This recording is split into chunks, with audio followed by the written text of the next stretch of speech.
Guys ये जो भी कहते हैं कि आप शेयर मार्केट में आओ, खास करके ऑप्शन ट्रेडिंग में बाइंग सेलिंग, और ये जो ऑप्शन सेलिंग होता है या फिर ऑप्शन बाइंग होता है जिसमें हम जैसे इंसान मिडिल क्लास लड़के जिनके पास कैपिटल 20, 25, 30, 35 हज़ार रुपये रहता है, भाई मैं श्योरली कह रहा हूँ कि तुम आओ ही मत इस सब चीज़ में जब तक आपके पास कैपिटल ऑलमोस्ट 1 लाख या फिर आपके पास पैसिव इनकम आना शुरू नहीं हो जाए। क्योंकि ये जो घटना घटी है मेरे साथ, ये मेरा सेविंग था 32,000 रुपीज़, 32 हज़ार रुपये के आसपास मेरे पास पैसा था, और मैं ऑप्शन बाइंग कर रहा था। यूट्यूब पर इन्फ्लुएंसर देखकर स्ट्रेटेजी सीखा, मैं बहुत कुछ सीखा गाइस। लेकिन मैं 100% कह सकता हूँ कि जो मूव आता है एक से लेकर उतना तक आप कभी कैप्चर ही नहीं कर पाओगे। आपका जब भी थोड़ा सा प्रॉफिट होता है तो आप लोग क्या करते हैं कि प्रॉफिट देके प्रॉफिट बुकिंग स्टार्ट कर देते हो। और गाइस जब भी तुम स्टॉप लॉस लगाओगे तो मोस्ट ऑफ द टाइम मैं प्रॉपर एनालिसिस करके स्टॉप लॉस लगाता हूँ गाइस। स्टॉप लॉस लगाने का मतलब ये हुआ कि मेरा स्टॉप लॉस हिट होता है। स्टॉप लॉस हिट होते होते सबसे दुख देने वाला चीज़ यह है कि जो ब्रोकरेज में देता हूँ ना भाई, दिन का अगर मैं 3-4 ट्रेड कर लूँ तो मेरा ऐसे ही कैपिटल खत्म हो जाएगा। एक ट्रेड पे अगर एक लॉट खरीदो तुम निफ्टी का तो 70 रुपये के आसपास जाता है बाइंग सेलिंग में। सोचो कि अगर तुम 3 ट्रेड कर लिए तो 7 3 21 210 पे तुम्हारा ऐसे ही गया।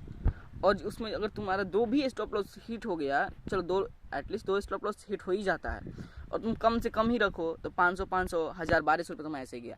और जब तुमको प्रॉफिट कैप्चर करना रहेगा, अगर एक लॉट से तुम कर रहे हो तो तुमको जानते हो कितना प्रॉफिट कैप्चर करना पड़ता है। एटलीस्ट तुम 20 पॉइंट कैप्चर करोगे तो उसमें तुम्हें 1000 रुपया बनेगा। अगर तुम 30% करो तो 1500 बनेगा, जिसमें से तुम फिर पैसा हटा दो 70 रुपये उसमें उसमें का भी, और ओवरऑल तुम मिला जुला कर कॉस्ट टू कॉस्ट ही रहते हो। और कभी मार्केट अपना चाल दिखाया, थोड़ा सा भी डाउन आया और तुम्हारे जज्बात से खेला तो तुम्हारा कैपिटल उड़ने में थोड़ा सा भी टाइम नहीं लगेगा, जो कि मेरे साथ हुआ है।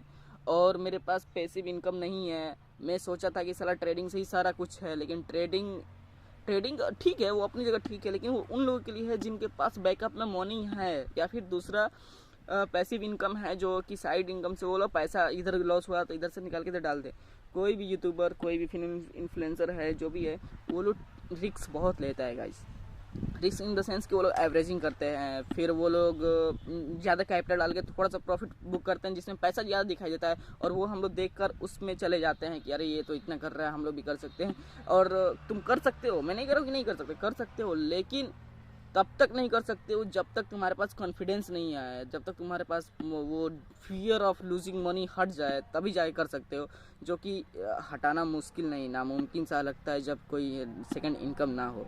तो मेरा सीख यही था कि मैं ऑलमोस्ट 1 साल अपना ये स्टॉक मार्केट में अपना बर्बाद किया। इससे पहले मैं क्रिप्टो करेंसी में बर्बाद किया था। नॉलेज नहीं था, प्रॉपर नॉलेज नहीं था, तो उधर 3 लाख में रुपया डुबा चुका था पिछले बुल रन में, और इस बार देखा कि फिर वो चला गया।